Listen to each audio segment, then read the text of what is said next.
The Tom Woods Show, episode 1091. Prepare to set fire to the index card of allowable opinion. Your daily dose of liberty education starts here. The Tom Woods Show. Folks, in 2018, more people than ever are going to be starting up a side hustle online. I know how to do this, and I'll show you step by step exactly what I do in my free ebook, 5 Paths to an Online Income. Grab it over at pathstoincome.com. Hi, everybody. Tom Woods here. This is a really fun, great, and I hope informative conversation with Dave Smith, who is the libertarian podcaster. This is my appearance recently on his podcast, Part of the Problem. He's also a comedian and an outstanding one. I highly recommend, although bear in mind it is an adult comedy special, but I highly recommend his special Libertas, which you can grab at tomwoods.com/Libertas. That's not an affiliate link or anything, but it's just a lot easier to say than the longer URL where you can find it. So tomwoods.com/Libertas is a shortcut to get over there. Well, Dave and I talk about a whole bunch of things in this really great conversation. I just love spending time with Dave, whether on his podcast or in person.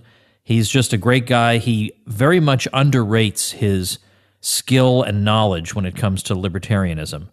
He knows a lot more and gets it a lot better than some PhDs I know. He's really great, really impressive. I enjoy listening to his podcast, Part of the Problem, and I hope you'll check it out as well. Links at tomwoods.com/1091, and here we go. Tom Woods, welcome to the show. Thanks, Dave. So glad to be here. Yeah, well, obviously I'm thrilled to have you. For people who don't know Tom Woods, number one, get your life together and figure out who he is. He is the author of 12, I believe, fantastic books, including most recently Real Dissent, which was unbelievable, The Politically Incorrect Guide to American History, How the Catholic Church Built Western Civilization. There's a provocative title for you.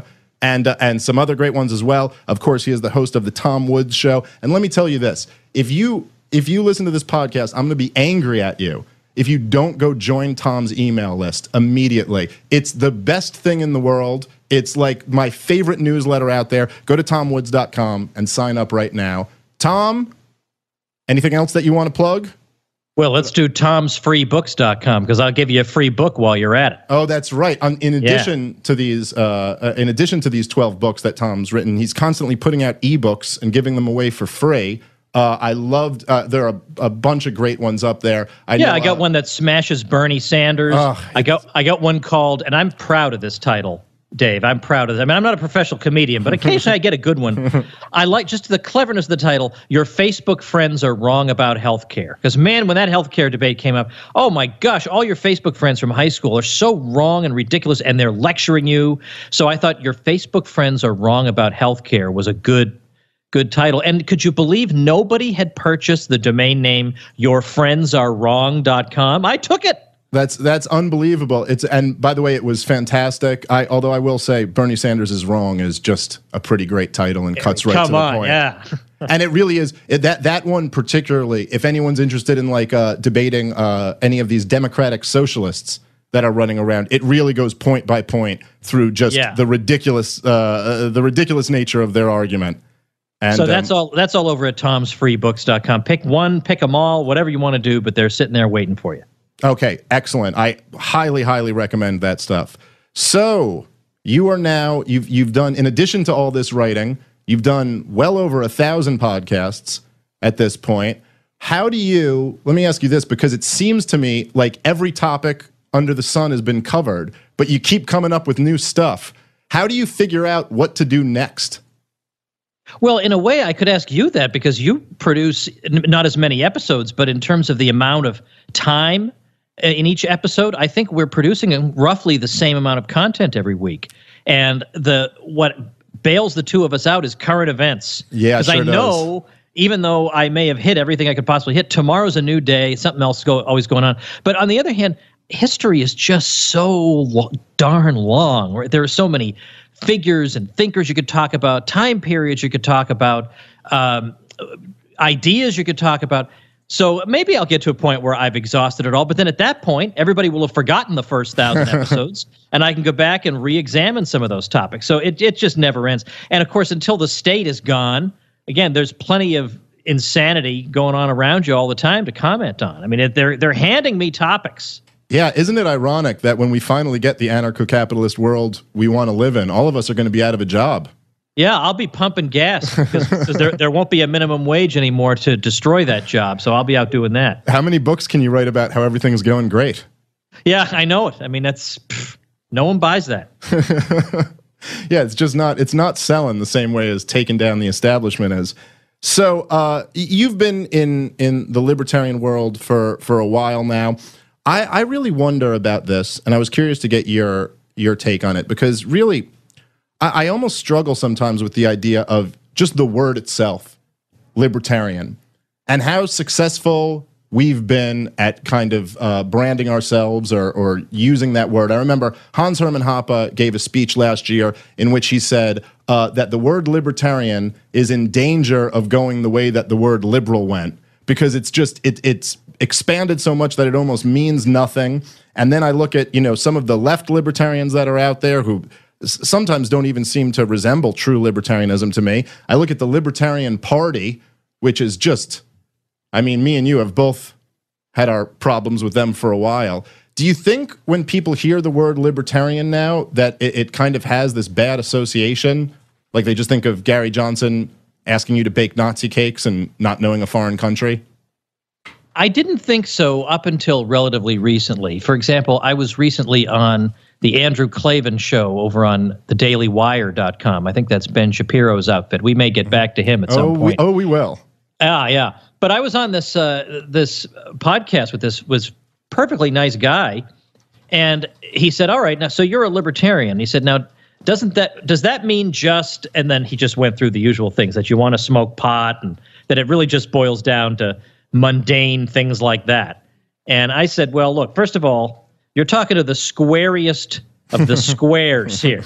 Like I've never actually smoked pot, which is probably, I think I may be the only person I know who can say, well, one of the only people I know who can say that. So my view is, if people are doing that, or even if they're using harder drugs that may even do them some real damage, the question is, what's the best way to approach that? And I don't think, I mean, let's be blunt about it. What's going to happen if you put these people in prison? Prison rape is not the best solution to their problem. There has to be a solution better than that. So what I explained to him is that libertarianism has nothing to do with preferences for I'd like to smoke this or I'd like to do that. It has to do with property and the right to exchange and own and defend your property. So the war on drugs is a violation of the right of property. That's why we're against it. And then, of course, it has a lot of subsidiary damages that it does, but it's primarily because it violates property rights, which is a form of aggression, and we're against aggression. So our argument, I explained, is just simply that we don't favor initiating aggression. And I said, now, a lot of people think I said, look, our whole principle just boils down to don't initiate aggression. Just keep your hands to yourself. And he came back with, doesn't everybody believe that? And I said, they say they do, but when push comes to shove and they see where we're taking it, they're not necessarily willing to follow us along on that path. And he said, well, where are you taking it? Well, where would this go that people might not approve of it?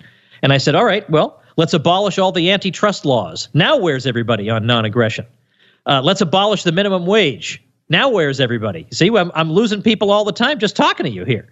Yeah. But he started off basically thinking that libertarianism was kind of this milquetoast, I want to smoke some pot and maybe lower my taxes, but I really want to smoke the pot. That really is the top thing. And I tried to explain that it actually is a whole way of thinking, and it's a way of thinking that generates amazing results. And once you understand the idea of liberty, you never look at the world the same way again. You get to the heart of so much of what's wrong with society, why the economy goes in the tank every once in a while. You begin to understand that because you understand the Fed. The Fed is also engaged in forms of aggression indirectly, because it's a coercive monopoly and so on. There's so many ways you see the world differently, or you look at war differently and foreign policy differently. You don't think of it as us versus them. You just think it as them versus them. Yeah, it seems to me one of the things that really initially really attracted me to like kind of Rothbardian, Mises Institute, libertarianism, just to distinguish it, because a lot of the things that you're saying, the misconceptions about libertarians, do actually kind of apply to the Libertarian Party. I mean, those aren't guys who really, I mean, Gary Johnson wants the government to force you to bake a Nazi cake, and he's not for freedom of association. He wasn't even for legalization of other drugs. It did kind of seem like a guy who just wants to smoke pot.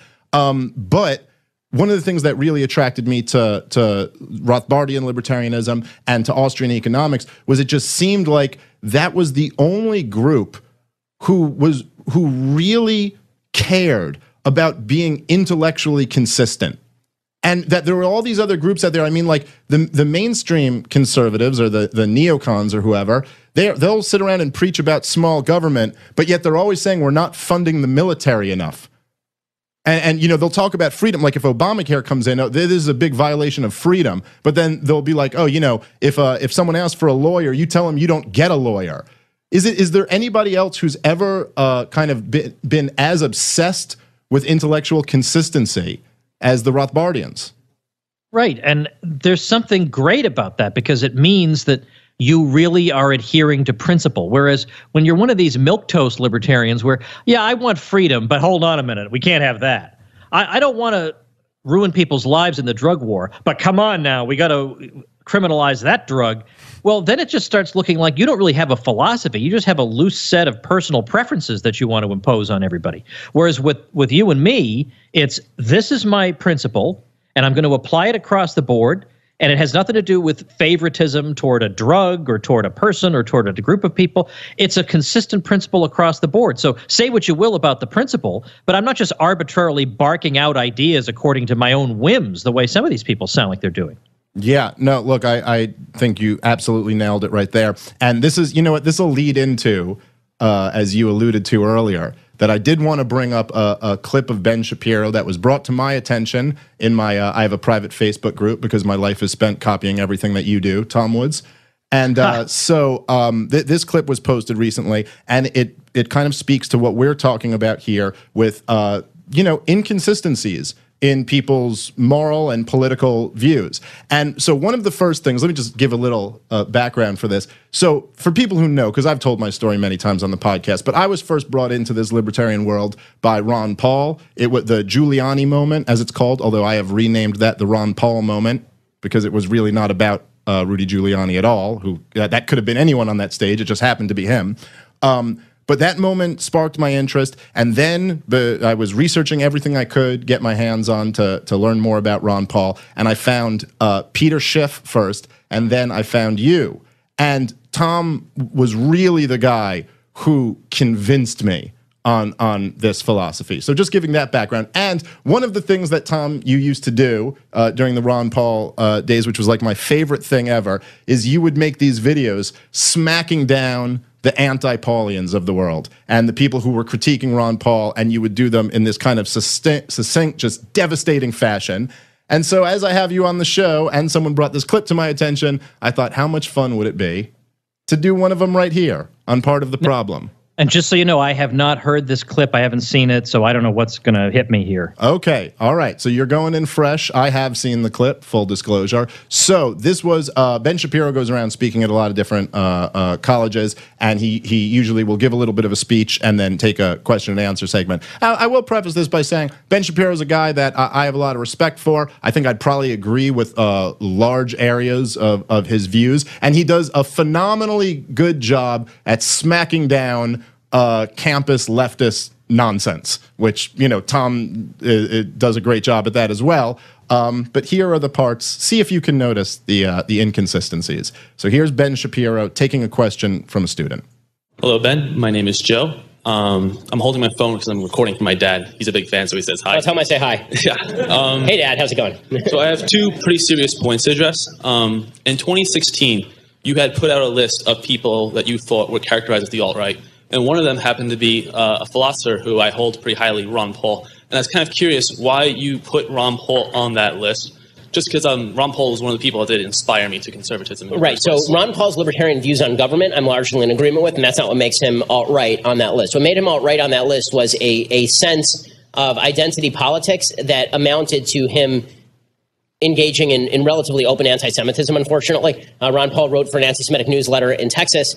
He wrote a book in which he equated anti-Zionism and anti-Semitism and then basically said that he was anti-Zionist. He's been involved with soft-pedaling members of the alt-right for a long time. I think that the idea of him as a pure alt-right figure might be a bit of an exaggeration. Maybe you want to say that he is friendly to the alt-right. At least a lot on the alt-right are friendly to him. But the relationship in terms of foreign policy, I would say he's a paleocon who verges on alt-right. Not everybody who's maybe you're right. Maybe the idea is that he's not fully alt-right because he doesn't espouse a white supremacist view that says that white people are superior to other people. But he is fully in line with an anti-Semitic view that views Israel as the font of all evil in the Western world. And he has given aid and comfort to a lot of folks on the alt-right. So I think that's probably a fair criticism. Okay. All right, Tom. So you heard the question. First off, let me just say that it did kind of warm my heart that a college student stood up and said, here's a philosopher who I hold in high regard, who you put on this alt-right list. So I did like that. But what's your response to Ben Shapiro? Well, it's interesting that Shapiro more or less concedes that probably the kid has a fair point. Yeah. Which is more than most people would say. They would just double down. But he says that Ron Paul supports identity politics. And I thought, the same Ron Paul, you sure? The same grandfatherly guy we saw who just constantly avoided that sort of thing all the time? The same guy who, before every group he was invited to, he just talked about individual rights. You've probably heard me say this before, but he was invited to an Arab American dinner. Mm-hmm. And they said, Dr. Paul, have you written a special speech for our group? And he says, no, it's the same speech I give everywhere. That's the exact opposite of identity politics, right? Yeah. The exact opposite. I give the same speech to every group. I don't care what your identity is. Then it was open anti-Semitism. Well, open?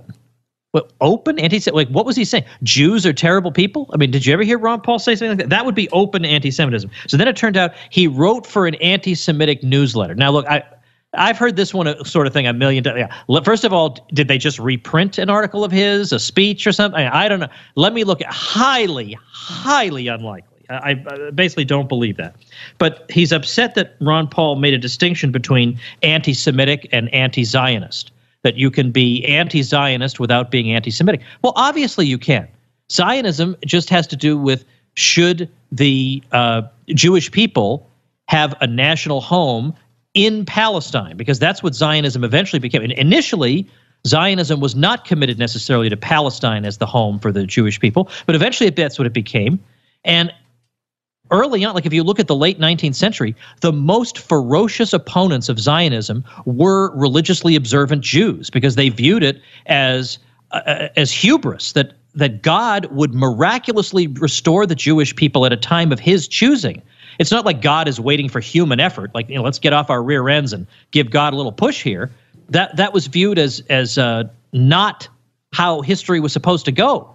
So there were plenty of anti-Zionist Jews right around the time Zionism was being started. So that whole thing. And then he says, well, maybe he's not friendly to the alt-right, but the alt-right is friendly to him. Well, what does that mean? So I'm responsible for the views of people who happen to like what I have to say. John Wayne Gacy voted for Jimmy Carter. I don't blame Carter for that. And likewise, I bet there are people who like Ben Shapiro, who he probably would not want to invite to his home for dinner. I bet there are a lot of boorish people who have very, very unfashionable views who happen to like Ben Shapiro. But I wouldn't say that's the reason we shun Ben Shapiro. I would say smearing people like this would be a much better reason. And then being critical of Israel. I mean, obviously, the idea that Ron Paul thinks Israel is the font of all evil in the world is absurd. I mean, I'm sure he thinks the U.S. government is the font of all evil. If he had to pick one, that's his view. Yes, he spent far more time talking about the chaos that the U.S. government has created in the Middle East than he ever did about Israel, probably because he's an American who was an American congressman who was running for president of the United States of America. But, one of the things that really stuck out to me about this that I just find kind of hilarious is that they go, first of all, so he starts by saying that Ron Paul engaged in identity politics, which, as you point out right away, I mean, that just could not be further from what Ron Paul ever talked about. And then he says he engaged in identity politics for being anti-Zionist. Zionism is the definition of identity politics. What could be more identity politics than Zionism?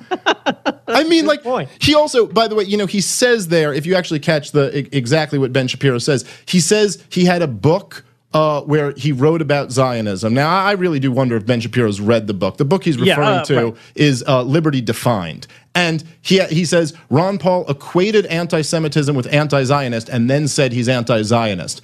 Well, close, except 180 degrees wrong. What he actually did was say it's unfair to equate anti-Semitism with anti-Zionism, and then criticized Zionism. So he went out of his way to make the opposite point. And yes, of course, the idea that if you're critical of Israel, well, I mean, let's turn this around on Ben Shapiro a little bit. So Ben Shapiro is very critical of college campuses. Ben Shapiro is against education.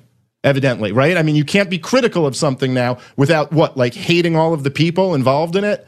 It really is it drives me crazy because it's everything that Ben Shapiro spends his entire career blasting, he instantly becomes when Ron Paul or anti-war libertarians are brought up. It's like, oh, actually, you're engaging in identity politics. You're slamming someone as essentially being a bigot just because they're critical of certain policies. Like, okay, he's critical of Israel's foreign policy. So am I, and I'm a Jew whose whole family is Jewish. Like, what is that? This is absurd.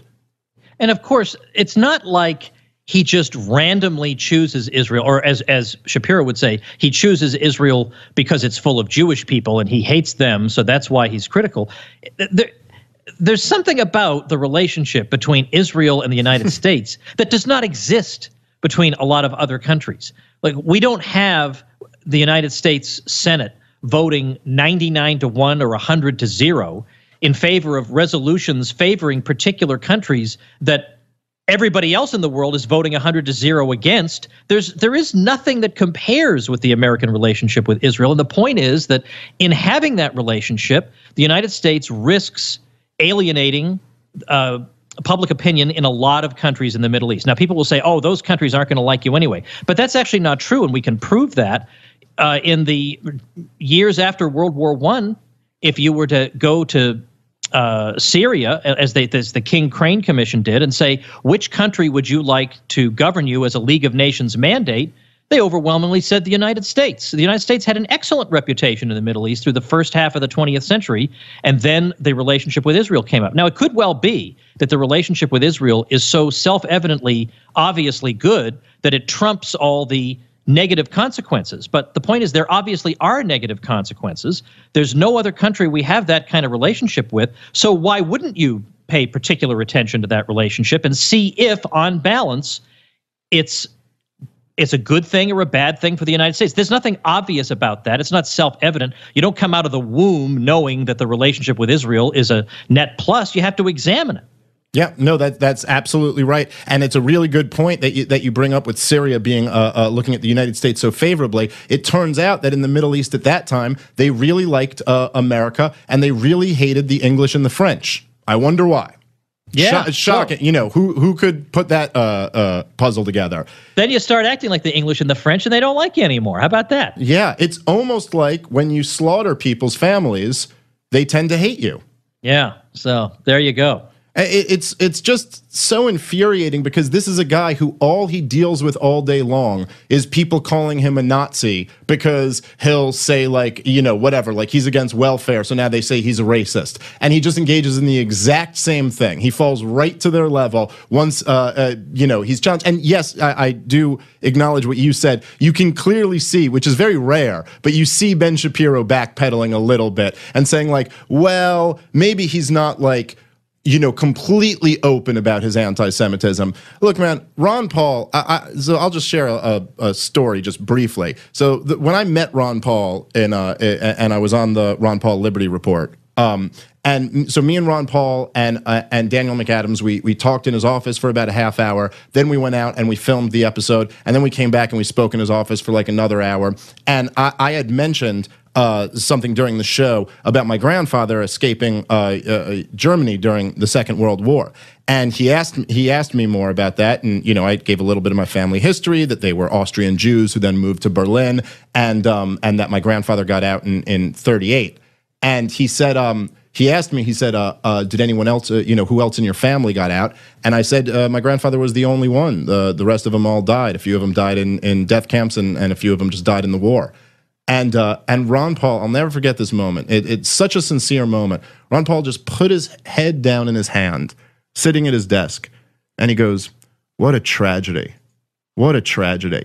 And then he started talking about how Mises was run out of the country and how his work was destroyed and how awful World War II was. I mean, the idea that this guy has a hateful bone in his body, you are so off your freaking rocker. You're just, it's like every time someone has to criticize the Mises Institute, or they criticize you or Ron Paul, it can never just be like, well, here's what I think they get wrong. This is why I don't think anarcho-capitalism is the way to go. Or this is where I think that they made a false argument. It's always like, muhuhahaha. I know they've never said anything about this, but I'm telling you, somewhere under the surface is a real hateful person. And it's so stupid. It's always something like, yeah, and he was in the bathroom, and at the stall next to him was some guy who asked him a question. It's stupid. Well, show me something I've done. I mean, just give me. But, and there was a time in my life where I used to chase after these people and say, hey, I'm not such and such that you're accusing me of.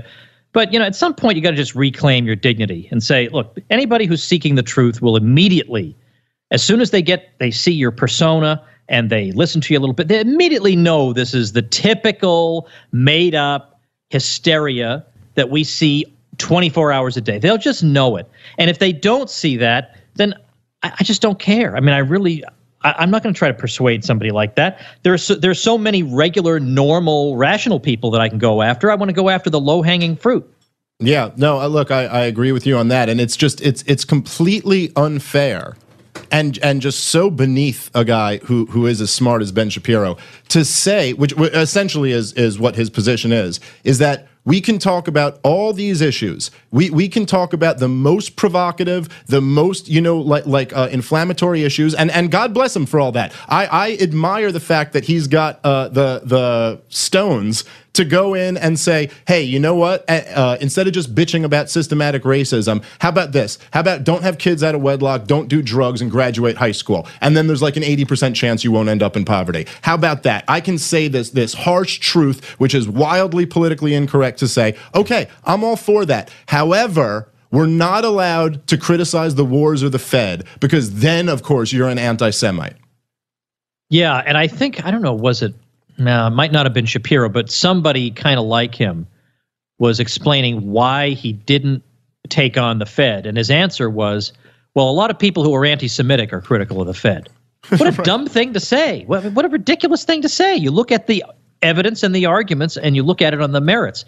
And half the time, those people who are critical of the Fed are critical of it for dumb reasons. They're critical of it for the dumb guy reasons. And I don't really want to insult people, but for example, these are the ones who say that the problem with the Fed is that it's owned by blah, blah, blah. It's a private bank. Like the problem with the Fed is it's not socialistic enough. That's the problem with it for you.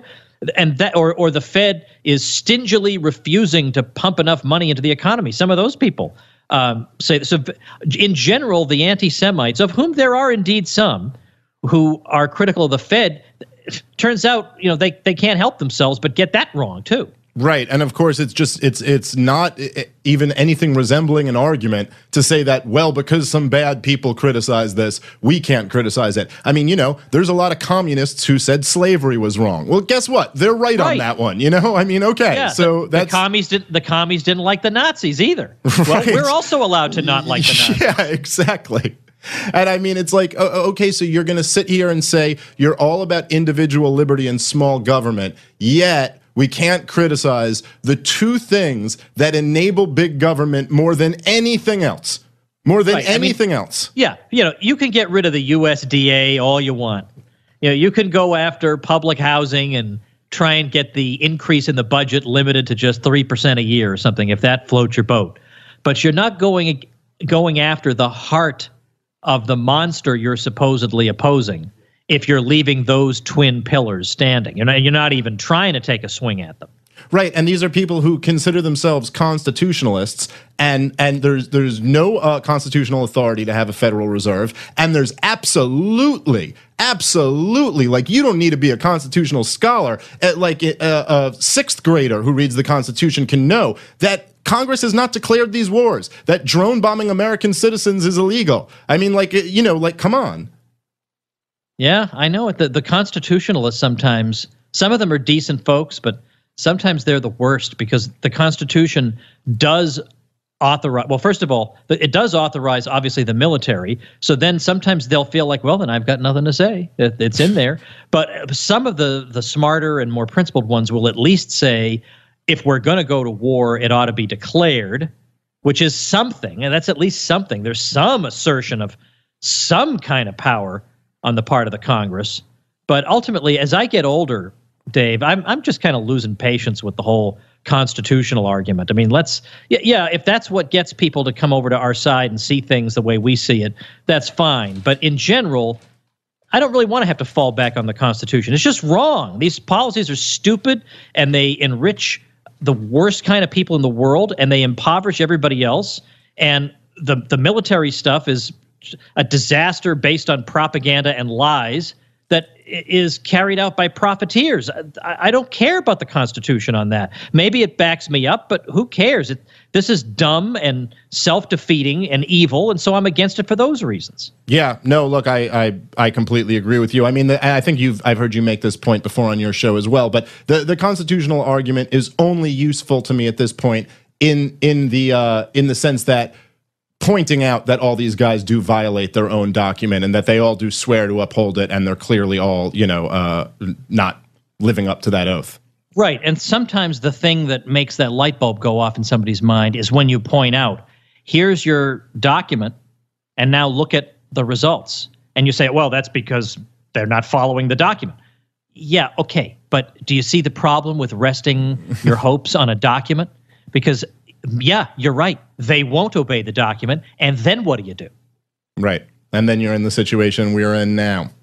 Right, so might as well just chuck the whole thing and, let's at least be honest about the situation we face. Yeah, well, in a lot of ways, it does seem that the probably the biggest difference between, what is traditionally, not traditionally, but what is currently thought of as conservatives, which is really very close to the neoconservatives, and libertarians like you and myself, really are these issues. I mean, there's a reason why in the Ron Paul campaigns, I mean, there's really no question about it, the two central issues were the wars and the Fed. And it does seem to me like this is, it's just frustrating when they can't even meet us with an argument, because I think these things are getting harder and harder to defend. I mean, look at the results of these wars over the last decade or so. Look at we've at this point, it's pretty hard to defend the Fed when they've held interest rates at zero for a decade. So it's like, as we're winning the argument, it seems like the slurs get worse and worse. Yeah, well, there's that, and they really, really want to make it toxic for you to go after these sectors of the government and society. They want it to have like a danger, no trespassing sign on it. And the way they do that is by demonizing and destroying anybody who touches it. Now, Ron Paul was able to get away with it. They did demonize him, but it kind of bounced off him. I mean, yeah, there are uninformed people who still think Ron Paul is a kook, even though he predicted everything that's come through since then. He's the kook, right? But by and large, those young kids did not care. They just didn't care. What young kid is watching the nightly news, right, to be lectured to about Ron Paul? They don't even hear it. And that's the beauty of it. They didn't even hear this stuff. They just went on supporting him. Yeah, and I actually think after a while, if anything, and this is certainly the case with like the Trump dynamic, but if anything, it kind of started helping him. because it just started exposing like, oh yeah, these guys they have no argument, but they're all against you. And this kind of, Right. And then you look at him and he's just this kind of like old guy who just stands up there unrehearsed as can be, just keeps uttering unpopular truths, keeps winning all the online polls. And the more you find out about him, the more you like him, about his personal background and stuff. I mean, that is kind of frankly, a badass. What else are you going to say, yeah, right? Really. And he's the last person in the world to use language like that. But what else can you say about him? I mean, it's just the whole thing. I mean, I can't. It gets me angry, but as I calm down about it, I just kind of focus on the absurdity of it all and kind of try to find the funny in it. But it really is. It's like these guys at the Mises Institute all hate Jews. You're like, it's the Mises Institute. You idiot.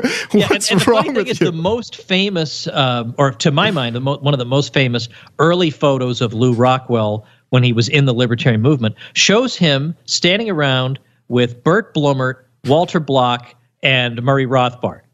So that's why the anti-Semites of yore used to call him Jew Rockwell, because he was surrounded by Jews. So it's ridiculous that you would think anything else about him.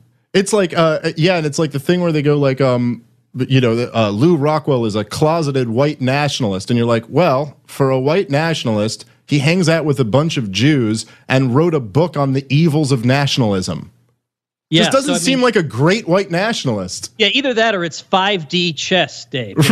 Right. Somehow, but that's like the thing. Eventually, when he lulls us into sleep, then he'll come out and get us. But and it was like the thing with Jeff Dice last year, where it's like, so are you telling me? Let me try to walk through this 5D chess conspiracy theory that you're at. Are you telling me that the president of the Mises Institute, his game plan here is to dog whistle Nazis and preach non-aggression to them? Why would I be against that? Yeah. Wouldn't that be like the greatest thing ever? Right. Of course you want to preach it to them. But then, the whole dog whistle thing. I mean, I don't even want to talk about this anymore. But the idea that you would be uttering words that maybe the Nazis will hear me say, but no one else will. Right. Okay, first of all, that alone, just even uttering that should sound so stupid that you should be embarrassed to say it. But if you did happen to go ahead and say it, let me just take it a step further. What somebody at the Mises Institute wants, what you want is donors. You want to get donors. You don't want to compromise to get donors, but you need to keep the lights on. Now, if of all people I wanted to appeal to somebody to help keep the lights on, I would not say to myself, well, the best, most successful people in America, the ones who have the deepest pockets and are prospering, are the Nazis. Because you all know Nazis are at the top of they're the CEOs of every corporation. You can just hear the Nazi propaganda coming out of Starbucks, for example. It's just everywhere. I mean, why would you what would you stand to gain? You stand to gain nothing other than opprobrium and ridicule and smears. And you would gain, 17 cents in donations? It doesn't even make sense. Why would you think? So, the whole thing's ridiculous. And, of course, that's why I am sure that other than the true dullards in the libertarian movement, and we can't underestimate those numbers, for the most part, these people obviously know perfectly well Jeff Dice is a regular guy who feels the same way about Nazis as anybody else would. I mean, of course they know. They're not, I mean, come on. I mean, somebody like Tom Palmer, you think he's actually that stupid? I mean, he does not have a low IQ. He's not, he may not be the brightest bulb, but he does not have a low IQ. He's just doing it out of institutional rivalry and to try to destroy somebody else. Now, it's not to say that I've never been critical of Tom Palmer, but I'm critical of him because he attacks me. Right. I don't just out of the blue say, let me just go attack some, Cato has-been. Why would I waste my time? Why would I do that? It doesn't make sense. Yeah, no, I mean, look, it's like we were saying before, it's like, okay, so Ron Paul spent a lot of time criticizing the Federal Reserve and the neocons. So do you, so do I. A lot of them happen to be Jewish. I mean, I'm not even, by the way, saying there's nothing there. Like, it does seem like there are a lot of Jews in there. A lot of the commies were Jewish. But as I just pointed out, so are a lot of the people at the Mises Institute who are preaching the exact opposite. So if we're siding with, like, this group that has a lot of Jews in it against this group that has a lot of Jews in it, I guess the logical conclusion would be it's about the ideas.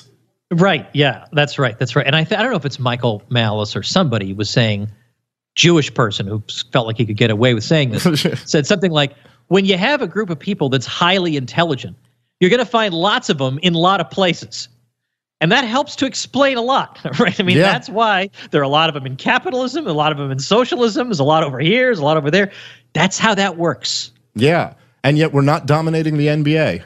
Somehow. As it turns out. But neither are Armenians like me. But right. I've learned to live with this. I'm okay with that. Life's too short. Sometimes I look back at clips of the NBA in like the 1930s and I'm like, I think I could have made it. But not but not anymore. Not these days.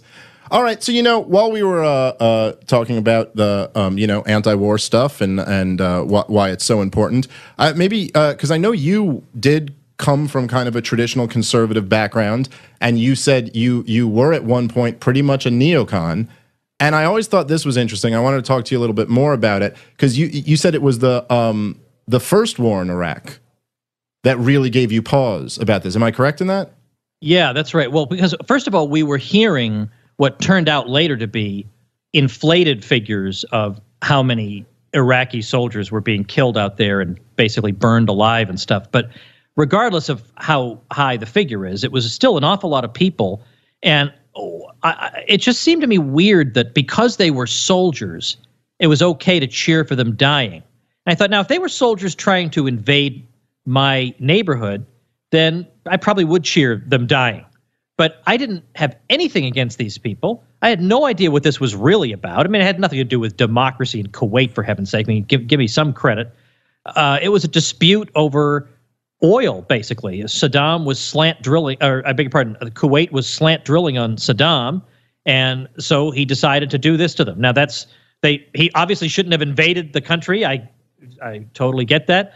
But the long and the short of it is, I just looked at the news reports, and I thought, I bet a lot of these people in the Iraqi army are just like a lot of the people in the American army, desperate young kids who feel like this is a way to earn a salary, and they're just desperate kids. And their husbands and fathers, and their deaths mean complete ruin for the families at home. And so I felt like, wait a minute, I'm having a forbidden thought. I'm concerned about the families of soldiers in a country that is not my own. But then I thought, but they're human.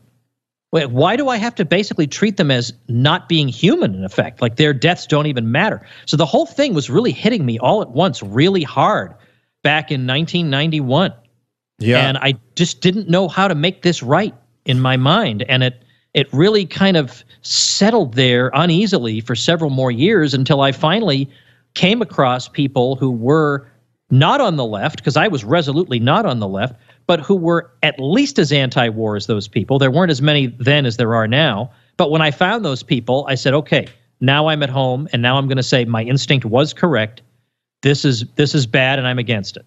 Yeah, it's an interesting. I mean, I was really young when that war was going on. I must have been 8 years old. I was born in '83, so 8 years old when this was happening. And I remember at our age, it had made its way down to children that Saddam's army was going into Kuwait and taking babies out of incubators.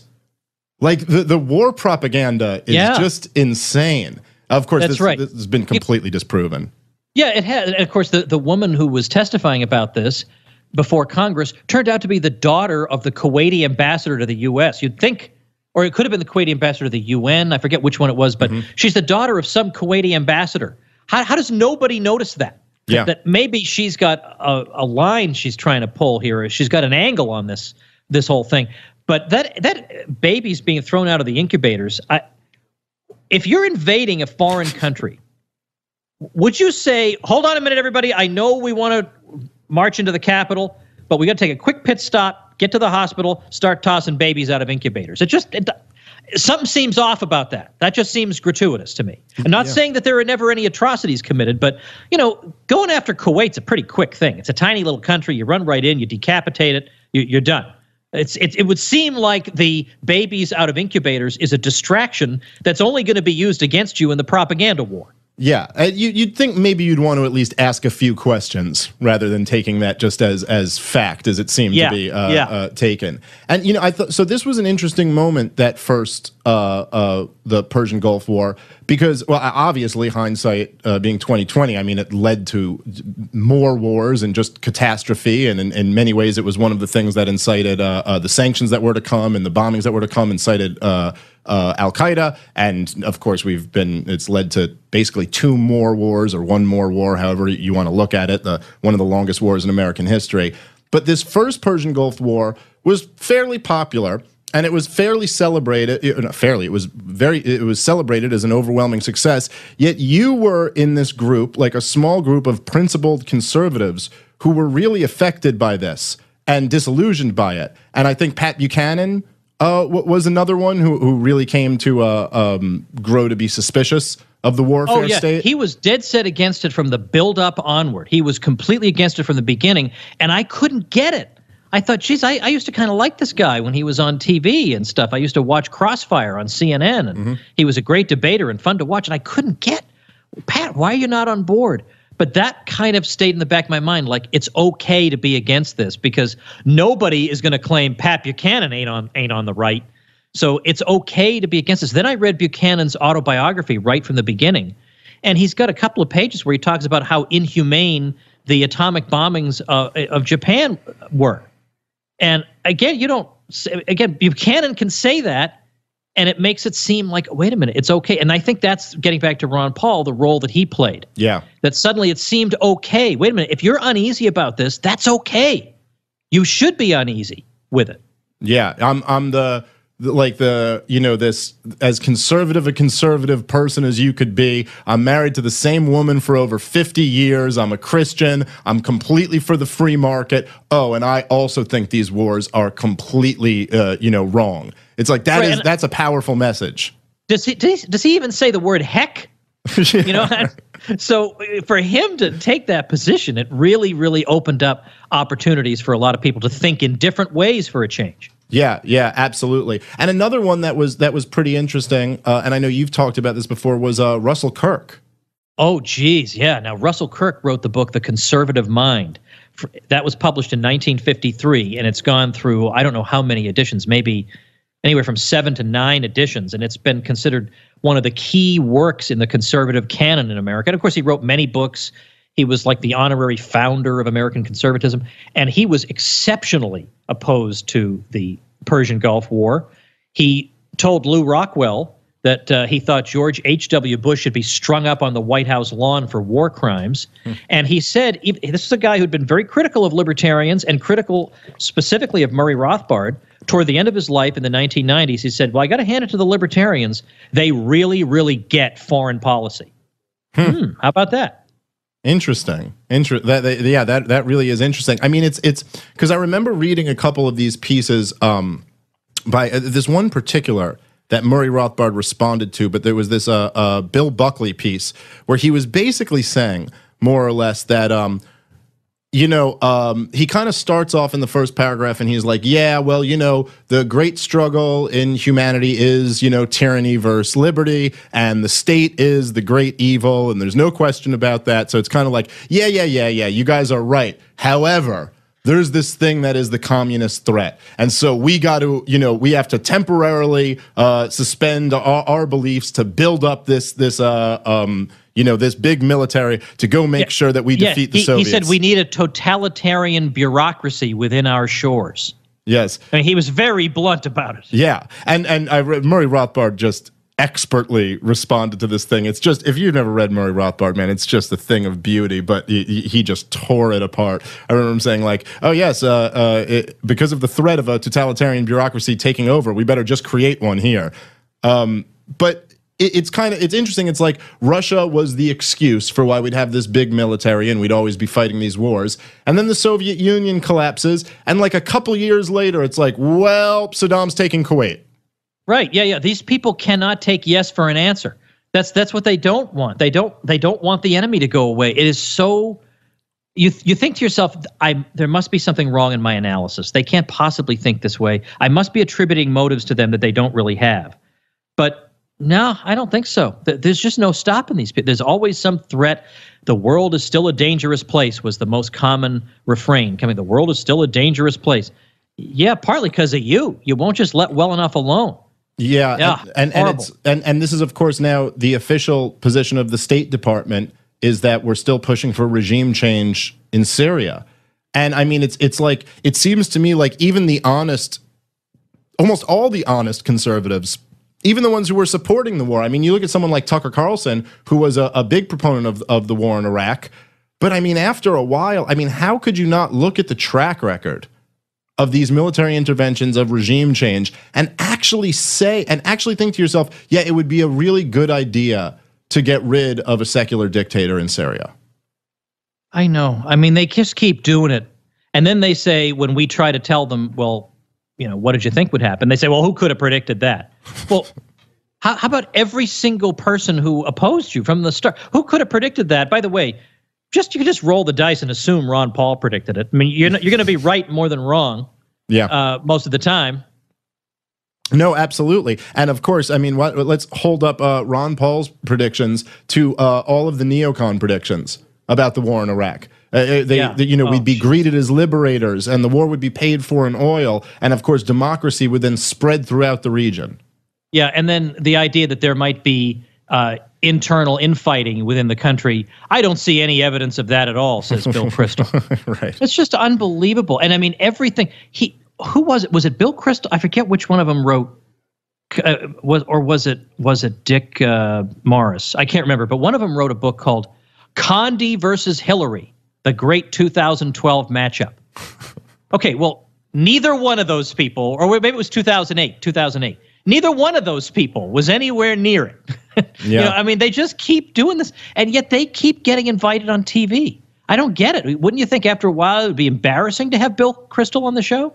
Yeah, you would think so, but somehow they still keep getting invited back. But it makes it fun on Twitter. Every time Kristol appears to be predicting something, I reply by saying, well, we can all breathe a sigh of relief that that's not going to happen. Yeah, right. No, absolutely. I mean, I do give Tucker Carlson a lot of credit because, I mean, he's had some interviews with some of these guys where he's really torn them up. I think there are people like Tucker who are, at least, we wouldn't agree with him on everything, but he certainly is genuine in caring about America. And forget that, even if you have no empathy for the people who were slaughtering or who the government is slaughtering over there, just from an American perspective, this is gonna destroy us. And incidentally, you mentioned Tucker Carlson. I mean, I think he's also a great interviewer. He does really, really well on that show of his. But given that we're mentioning Bill Kristol, we might as well note that the two of them are in a huge feud. Yeah, they are. And Kristol is calling Carlson all kinds of things, like I don't know if he called him a white nationalist, but certainly he's a believer in identity politics. He's basically trying to lump him in with the alt-right. It's just crazy hysteria from Kristol. Which, of course, Tucker is, he's pretty, I think he's pretty critical of open borders or mass immigration into the country. But, I mean, he's as anti-identity politics as you could be. Yeah, I mean, anybody who's going to, unless you're completely tone deaf, a priori that nobody who favors hard identity politics is going to have a major television show on any network, especially Fox News. Yeah. No, well, of course, unless you're on the left. In which case then you could have Al Sharpton's program or whatever, but you're not going to have Tucker Carlson leading the white nationalists. There's that just again, you would have to be completely tone deaf and not understand how American society works at all. Yeah. All right. So that's a decent transition because I did want to ask you a little bit about immigration. And I'll say this is really probably the issue that I've had the toughest time kind of figuring out exactly where I stand on. And I got to say, I certainly, I started from a, kind of the somewhat, I think, naive open borders position where it was just kind of like, well, that we're against acts of aggression, so people have the right to travel, and it's not that I still don't in my heart of hearts believe that. I mean, what we really believe in is private borders, and that would solve all of these problems. But and I was kind of, to be honest, I was a little saddened to see that this became the central issue of the Republican presidential campaign. I was really hoping after everything Ron Paul had done that maybe the wars or the Fed or at least government spending or something like this would be what dominates. And I'm still very, very turned off by the idea of building a wall. I am absolutely against any type of deportation force because I just do not trust the government to give them that type of power. That being said, though, I've come to see, in a few different ways. One, practically, I think there's some real problems with immigration where the Democrats are clearly where they're losing, where they're not convincing the country on their ideas, so they're trying to import new voters for themselves. I see a real danger in Texas's demographic shifting and going blue, and then basically Republicans can't win national elections anymore.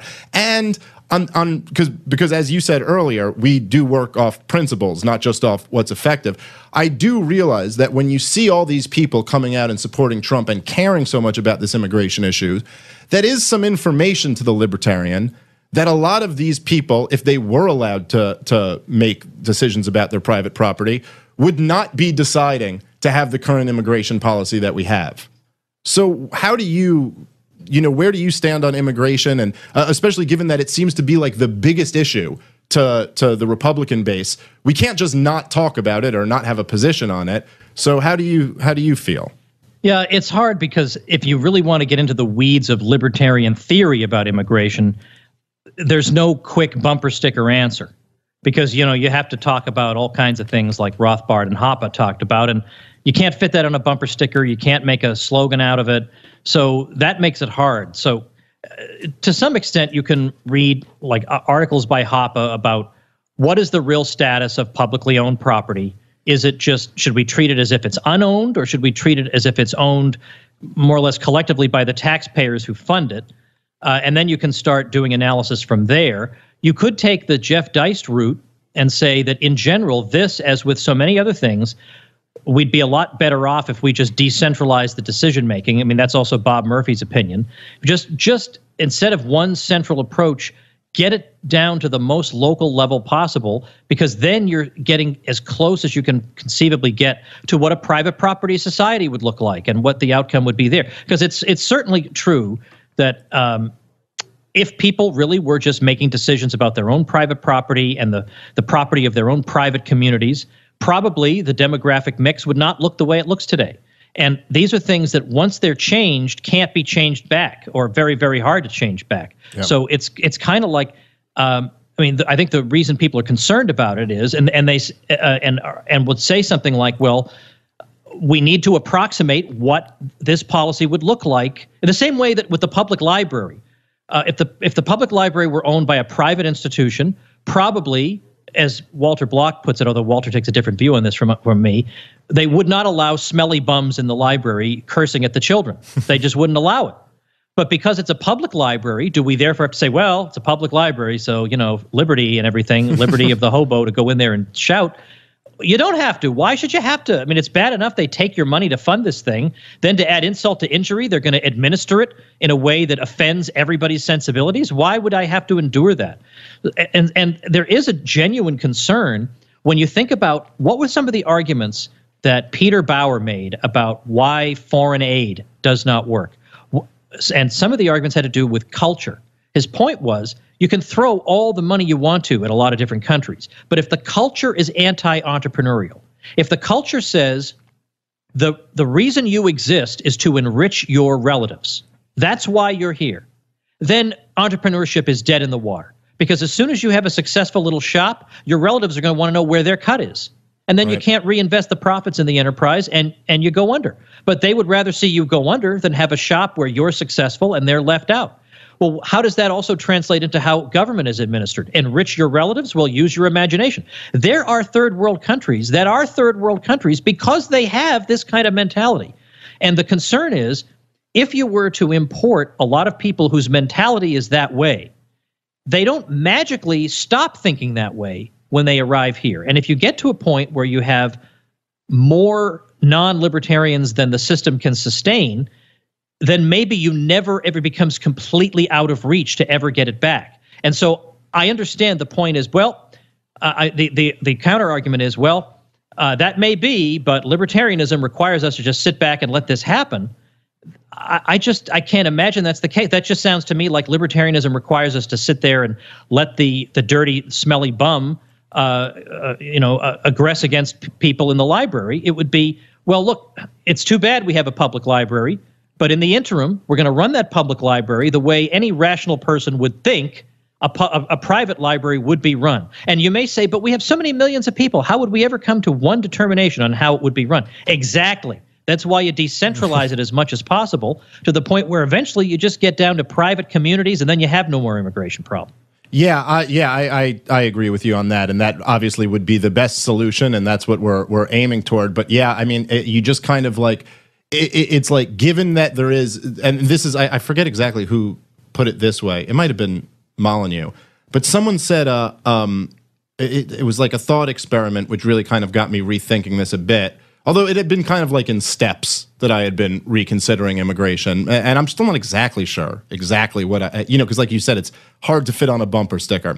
But they said, okay, well, let's say, given that we do have these the state as big as it is today, and the fact that people get to vote on who runs the thing, he goes, well, what if we said we have 10 million communists, card-carrying communists, who want to come into this country and start voting? Would you be for it or against it? And, it's like, almost no matter what your principles are on that issue, I think it's fairly reasonable for anybody to say, yeah, I would be against that, because it's just unwinnable. Yeah, and of course, this is why Jefferson's view was that we don't want to encourage immigration from the old world, because they're going to bring all their backward ideas on government with them. And why would we want to encourage that? And of course, the Free State Project is an example. What is the point of the Free State Project? To change the culture of New Hampshire, political culture, by importing people who think differently. Okay, well, right. So you see how that can happen, right? In the same way that they hope to make New Hampshire solidly libertarian, this approach will make every other place on earth solidly unlibertarian. Yeah, that's right. I mean, that is something to think about. What is the point of the strategy of the Free State Project, if not precisely political change through demographic change? Right. No, that's right. Absolutely right. And it's there's definitely a reason why the Democrats, who are so gung ho on this policy, also say everyone who criticizes it is a Nazi. Yeah, and jeez, I wonder what kids, the average kid these days, actually thinks the Nazis were all about. They probably think the Nazis were basically regular people who just didn't like immigration and they flew funny flags. I mean, they must not, they almost certainly do not realize the scope of the wickedness of National Socialism. Because if you're going to compare regular people to Nazis, right, what are people going to think? Well, I think there's something, it's like after you spend a decade calling every person a racist just doesn't have the same right, bite which is anymore. Precisely why they had to start using white supremacists. Yep, that's right.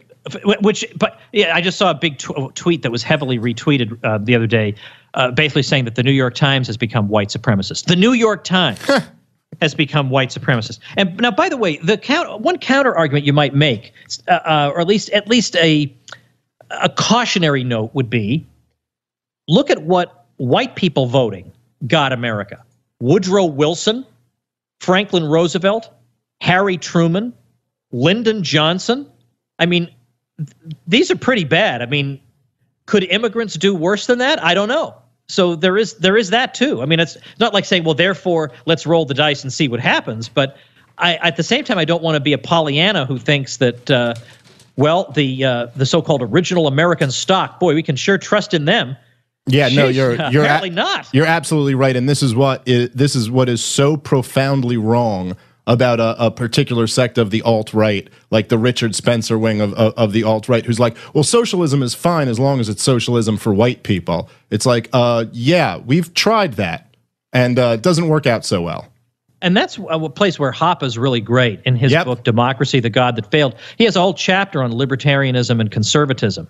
And he says that if you want to uphold all these good things that you say you cherish, whether it's family life or whatever, just traditional morality, you're undermining them with every single welfare state intervention you implement, or every inflationary policy. Inflation substantial inflation undermines thrift. It undermines all the old-fashioned advice that older generations are trying to pass down to the kids. You're screwing yourself if you do this. Yeah, that book is really just a phenomenal book, Democracy, the God That Failed. It's like each chapter in that book is a phenomenal book on its own, and then it's just unbelievable. But yeah, no, that's absolutely right, and I think that more and more people are realizing that to some degree, and just simply out of the fact that the lefties have taken so much control of the government, of Hollywood, of the, the universities, that it's like I think more and more conservatives are starting to realize that, oh, maybe just not having this authority would be better. Yeah, and the more people who start thinking that way, the better. Yeah. So do you think, because I've heard Jeff Deist and, Hans Hermann Hoppe kind of make the decentralism argument that this is kind of the best way to promote our ideas going forward, is just promoting, hey, let's just solve these at the local level. I know a mutual friend of ours who I met through the Tom Woods 1000th episode and the Contra Cruise, which is the most fun thing in the universe. Michael Bolden, who is also a big believer in that. And like again, not that these things are one or the other. I mean, I guess we can do all. But I still, and maybe this is just, that I can't give up on this Ron Paul thing, which I get teased about at times, that, it's like I'm still living in 2012. But I do just look at like at least what felt like a pretty big movement that we had going there. And like maybe we can kind of get a big movement going, based off the ideas of liberty, that we can kind of find a message that's that appeals to, large groups of people, diverse groups of people. I mean, look, I'm not being like naive about who Ron Paul was appealing to. I'm not saying it was like wildly popular in the inner cities, but it certainly wasn't an exclusionary group at all. It was pretty diverse as far as Republican movements go.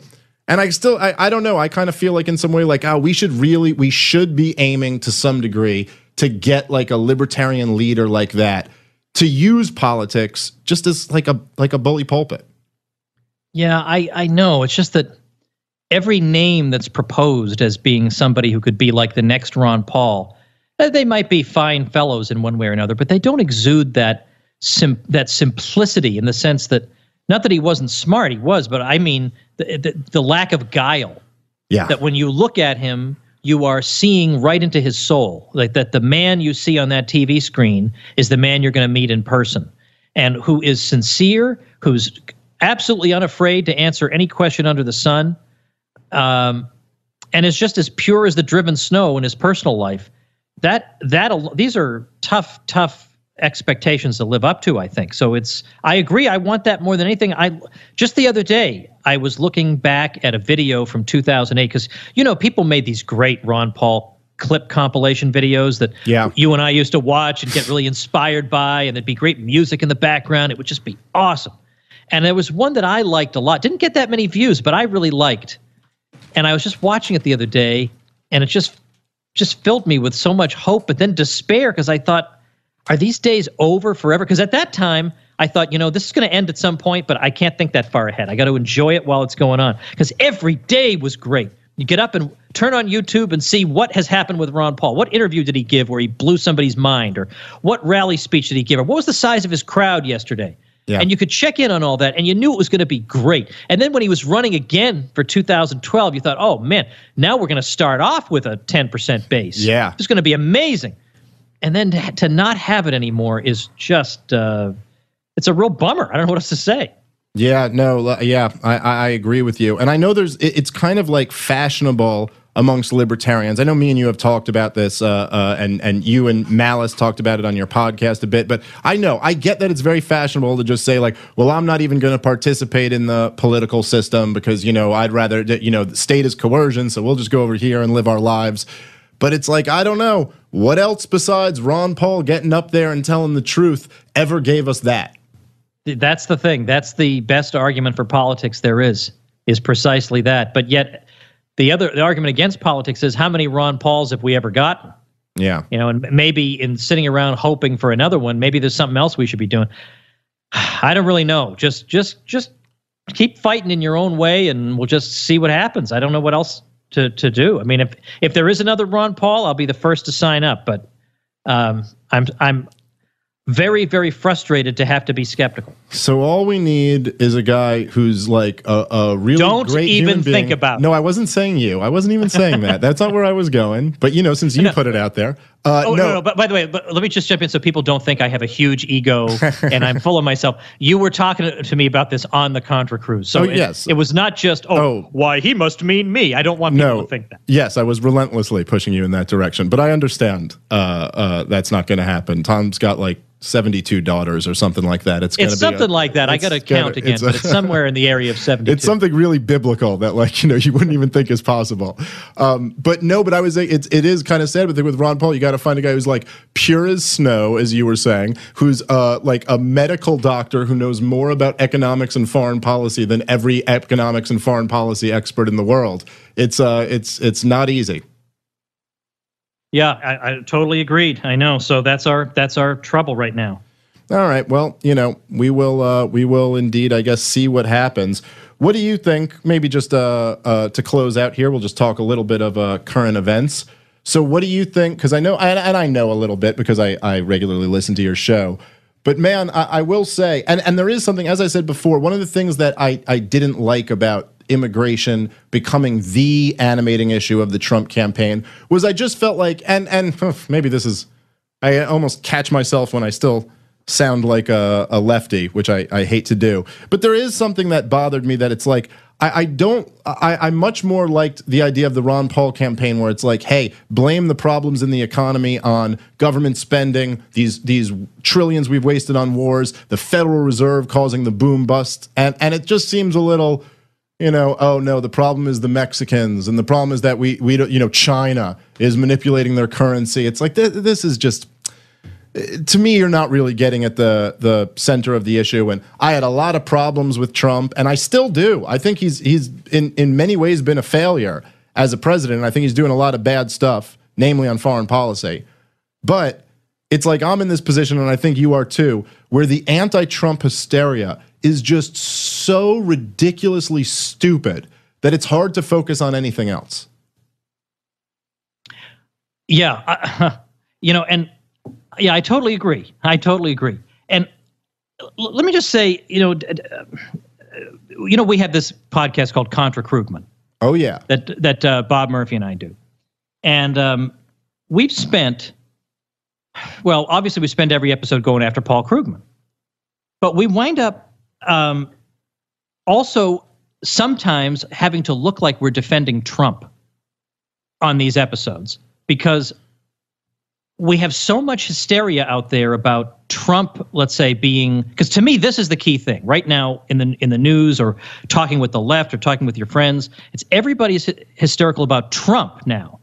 And whereas, under with Ron Paul running, okay, some people didn't like Obama. I get that. But these days, it's like Trump is the worst president we've ever had. And it's because of this thing that he does. And so Bob and I have to keep pointing out, look, we're not saying Trump's the greatest president of all time. But for goodness sake, I mean, Bill Clinton bombed Serbia right at the time that Congress voted not to authorize it. I mean, they actively voted to not authorize it. And he went ahead and did it. Now, imagine if Trump did that, people would be dying.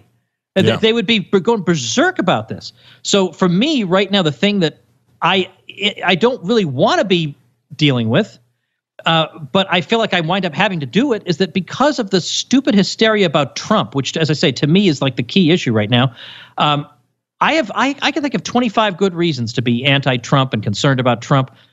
But to say that Trump is bad because of the following three trivial things, when his predecessors did much worse things in that regard. I mean, Ellen DeGeneres is posing happily with George W. Bush the other day and stuff. What is wrong with you? I mean, Trump has his problems and he's bombing too much and it's awful, and he's given the military-industrial complex everything they asked for. But that's not what they criticize him for. That's the only thing they praise. Yeah, that's so. Right. Anyway, that's where my mind is right now. Is this whole? I'm afraid that the hysteria about Trump is going to make us forget how bad his predecessors were and lull us into this belief that the problem is one person. Yeah. That we got to get rid of the one person. And I was just quoting this on my show the other day, but I saw this meme where it was saying that something like democracy or statism is the idea that that you have a car, like a car that's totaled, and the way you fix it is you change the driver. And likewise here. I mean, we could get Trump out and put somebody else in, and there'd be other outrages. Yeah, I completely agree with that. And the thing you hit on there that I think is really the most important, or equally important, to the fact that the outrage kind of gives a pass to everything that came before him. But the real thing is that it's like, yeah, okay, so Trump is doing some really bad stuff, but they're not actually angry about that. If anything, that's the part that they're completely fine with. It's like the truth is that we have Trump is untying the hands of the military, as he said, basically, killing more people. He's continuing these horrible wars, even though he promised he wouldn't. And government spending under completely Republican-controlled Congress and executive branch is going to go up. But this isn't the thing that any of the anti-Trump people care about at all. It's like, oh my God, he allegedly called Haiti a shithole in a private meeting. Yeah, it's crazy. And as people were saying, you could bomb Haiti and they wouldn't even care. Yeah. Or they'd care a little. But calling them a name is so much worse. It's insane. But also, Glenn Greenwald has been trying to say, look, you just handed Trump more surveillance powers. Why is that? Why are you not worried about that? Like, why are you saying Trump is Hitler, but that it's okay for the Democrats to support giving him more surveillance power? And I read that thread on Twitter, and you got some of Greenwald's readers saying, well, we just don't think surveillance is as important as you think it is because we think DACA is important, blah, blah, blah, blah, blah, blah. So, go ahead, spy on me, blackmail me, ruin my life, have the risk of that happening. Right. And, just so I can get what I want in other areas. As long as my feelings aren't hurt by it, then building the biggest spying apparatus in the history of mankind is okay. I love when people like Glenn Greenwald blast these people to smithereens. Couldn't happen to a more deserving bunch. Yeah, no, I agree. Glenn Greenwald's done some good work, no question about it. And he was somebody who certainly was, not a supporter, but was kind to the Ron Paul campaigns. And yeah, I mean, he's one of the journalists out there who's really done some work exposing some real high level corruption in government. And it is. I remember feeling like for a little while, like during the Ron Paul days, that I had kind of figured out how the system works. Democrats and Republicans were essentially the same. And like in some cases that's still true. I mean, when you were talking before about who was saying Hillary Clinton versus Condoleezza Rice, I mean, like, find me the difference between those two. They're like exactly the same, pretty much. Like, yeah, that's exactly the kind of race the New York Times would love. Right. I mean, it's like there's you can exaggerate the tiny little differences, but basically they're exactly the same. But man, I mean, as of late, this thing has become pretty unpredictable and pretty interesting, if not, kind of in a tragic way. But everything about the Trump campaign was very unpredictable and very, entertaining, if nothing else. But I got to say, I'm really quite surprised with the way this Mueller special investigation has been working out. And I never would have imagined that this special investigation might end up taking down the Democrats. But it looks like that might be the case. I mean, you remember everyone in the news was just making fun of Trump for believing that he was being spied on. And now it seems to be coming out as almost a certainty. And now they've just voted, the House Intel has voted to release the Pfizer Memo to the public, which was the one that Adam Schiff was saying, well, we can't release it because the American people won't understand it. He was the key Democrat on the committee. Right. And so that's funny, first of all, that you're reduced to making an argument like that. So that's gonna be interesting. That news just broke, I think, not too long ago, like within just this afternoon. Yeah. So yeah. That's funny the way that whole thing's turning out. But the thing is, we don't know the half of what goes on really in this government. The half of the secret stuff that goes on. I mean, the stuff that we do know about is bad enough. So imagine, I sometimes, when I look in the eyes of George H.W. Bush on TV, I mean, this guy, he did it all. He was in the CIA. He's been vice president, he's been at the UN, he's been all around Congress, he's been everywhere. But he knows everything. He knows everything that's going on and where it's going on and what's happening. And I just wonder, I don't know, what kind of soul that guy has or what kind of burdens he walks around with. I just wonder, because that guy knows a lot. Yeah, it's like you don't want to foolishly speculate or jump to conclusions that you don't have substantial evidence for, but at the same time it would be ignorant to not acknowledge that if we know about all of these atrocities and there's so much secrecy in government, I mean, it stands to reason that they would try to cover up the worst of it. And we know that this shadow government acts, in complete secrecy. And look, I mean, I think one of the things that human beings, it's kind of one of the things that holds us back in a way, but people who are not predatory sociopaths tend to project onto others the idea that, well, nobody's just like a predatory sociopath. But, I mean, this both as a Christian and also because you study this stuff very deeply. There is real evil in the world. And I know you've talked about the clip before. I've played it a bunch of times on the show where Madeleine Albright is presented with the UN study that says 500,000 children died from starvation under the Clinton blockade of Iraq. And she doesn't even hesitate. It's like, well, we believe that price is worth it. It's like, what kind of person can react that way?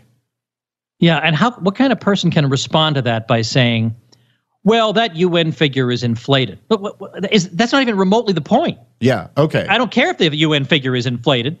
She took it at face value and said that was worth it. Yeah. That's what matters. Whatever. Let's say it's inflated by 75%. I mean, whatever, yeah, right, exactly. Okay, so fine, yeah, but who are these people? And the more and more, I think one of the only silver linings for me that's really come out of the last couple of years in politics is that it does seem that it's getting harder and harder for the government to keep secrets. And slowly, I think people are more and more catching on to the fact that there's some real bad people that do not have our best interests in mind. Yeah, that's no question about it. And the thing is that when we find it, when things do trickle out, like Operation Northwoods. Yeah. I mean, are you kidding me? This thing, they were planning, and Kennedy was against it, thank goodness. They were planning false terror attacks in the U.S. that they could blame on Castro. I mean, that was a serious proposal. Or on a smaller scale, anybody listening could probably come up with a half dozen of these, but on a smaller scale, I found it very interesting that in the mid-1990s, we found out that to some extent, modern art had been subsidized and supported by the CIA and used as a weapon. They basically, the idea was to make the Soviets feel like they were stupid and backward and falling behind in the arts because they would pump up this kind of art like Jackson Pollock and say, this is what all the cool kids are doing now. I mean, who would have guessed the CIA was behind that? Yeah. Although, I don't know, maybe I'm just a Philistine, but I look at that stuff and I say, yeah, probably only the CIA would want any of this stuff. But that's just me. Sorry for all you art people out there. No, but I mean, that is very interesting information. Yeah, I mean, if they're doing these things on, if they're infiltrating their way into culture at that kind of a level in that one area, what other things could they be doing? Is it really plausible that we have found out everything they've been doing? Because if that's the case, they stink at it. Right. And it seems highly unlikely. And then you do, I wonder, and I try to not jump to conclusions with this stuff, especially when, as you've said, we've got so many of the atrocities right out in the open, so we can focus on those. But it is, when you see, the way the entire mainstream media acts. I mean, what legitimate journalist, forget what side you're on, who wouldn't want this memo released? Who wouldn't want the information if you're a journalist? And yet they at least not too many of them seem to be very interested in it. And then, you look at what's happened to the universities. It's like, well, wouldn't wouldn't, of course, they try to infiltrate these two institutions? I mean, wouldn't you? Come on. I mean, if you just put yourself in their shoes for a second, you're like, well, the colleges and the media, that's what we'd have to get into. Yeah, exactly. And you know, when you look at you know, the House organs, let's say, of the regime, like the Washington Post and the New York Times, you know, they're adversarial in some ways. But one thing Noam Chomsky is good on is his analysis of the media and how it treats issues like war. And somebody, it might have been Chomsky, I don't remember, but somebody did a study back in 1990 when Operation Desert Shield was taking shape, when they were just sending the troops to Saudi Arabia, but there was no, or, you know, to the Middle East, but there was no war going on until the next 91. When you look at the editorial pages of the American newspapers, it was like every single one of them was for the war. Like there might have been 3 exceptions. It was some bizarre number that that just doesn't make sense. There really be no difference of opinion on this? Now, I'm not saying that therefore the CIA controls all the editorial boards, but what I am saying is something extremely weird is happening, because certainly that was not the way American opinion broke down on that war. Right. I mean, that's just bizarre. That no one, there's nothing that's going to be said against this until afterward or years later or something. Although that war remained popular. The second Iraq War was less popular, but even then, by and large, the editorial writers were in favor of that war too. Yeah, it does. It certainly does seem strange. And I got to say, what seems even just crazier to me is just how nutty. And I know you talk a bit about this, and I'll let you go after this. But you know how insane, because it's like beyond. It's a cartoon at this point. It's just utterly insane. The campus culture has become. And you do wonder about who, you know, not so much the kids, because, you know, okay, so you fill, you know, like some 20-year-old with some feeling of like righteous, you know, indignation or whatever, and you give them a bunch of propaganda. Okay, these are young people who are easily propagandized. That's why people always go after the youth. But it's like, who are the adults around who are like perpetuating this? And I know a lot of them aren't part of some conspiracy. They just kind of, you know, go along. But what do you know, I know you love to smack this stuff down. I do too, because it's so absurd. But what do you think, like, you know, are going to be the long-term effects of what has really, I mean, just gotten to complete madness in the universities? Well, first of all, I think the universities are going to, more and more of them are going to be in financial trouble, and that's to the good. So some of them are just going to go under. And I think there will be more and more inexpensive online alternatives. And when you have online alternatives, yeah, you can have SJW stuff in there, but really to be intimidated by these people, they need to be in your face. So I think it'll be more of a relief to be taking online courses. You'll always have the elite schools. Those aren't going away. Those rich parents want their kid to get that certification from the elite schools. But every other school is vulnerable to some degree. So we're definitely going to have that. But also I think we should, and I say this as somebody who complains about the universities all the time, we should realize that most students who go to these schools really just want to keep their heads down and get out of there. I don't think most of them agree with the crazy lunatics. They just don't want to get hurt. And I think they keep their heads down and they get out of there. And I think there's a good chance of a backlash. I mean, remember when there's one of those times when Milo, when that Trigglypuff was there, Milo went to speak, and that audience cheered like crazy every time somebody on stage talked about, we're sick and tired of being intimidated and told we can't listen to anybody we darn well please. The huge cheers overwhelmed the protesters.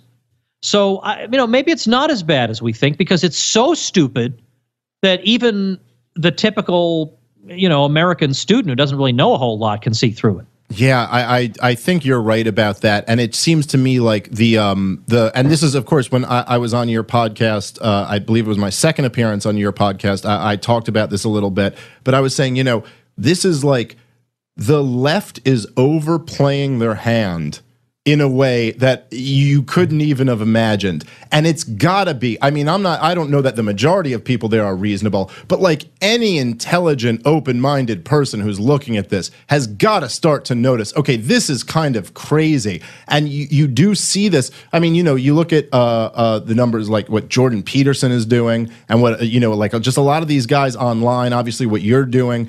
And it's like, okay, so maybe the bright side here is that this is going to really undermine the universities, and people who are looking for truth are going to start getting it in other places. And hopefully they all end up going and signing up for Liberty Classroom, and we can get them that way.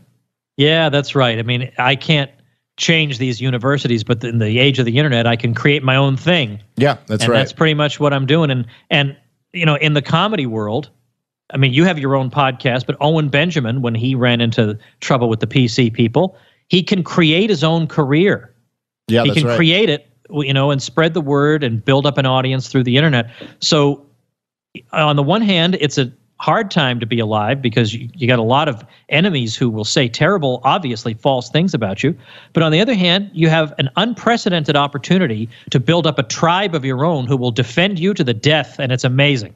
Yeah, that's right. Well, look, I think you're absolutely right, and that's as good a place as any to leave things, because I could talk to you for 6 hours, but as I said, you have 73 children to raise. So that's right. I forgot to say we had one during this conversation. All right, Tom. Well, listen, I appreciate your work so much. I appreciate everything you do. Thank you so much. This was a great episode, and keep fighting the good fight, my friend. Thanks a million, Dave. Glad to be here. All right, everybody, that's today's episode. That was a long one, but I hope you felt like it was worth it. And what else do I have to tell you? Well, I've already kept you for about an hour and a half. I think I'll just let you go, and I'll see you next week. Become a smarter libertarian in just 30 minutes a day. Visit TomWoods.com to subscribe to the show for free, and we'll see you next time.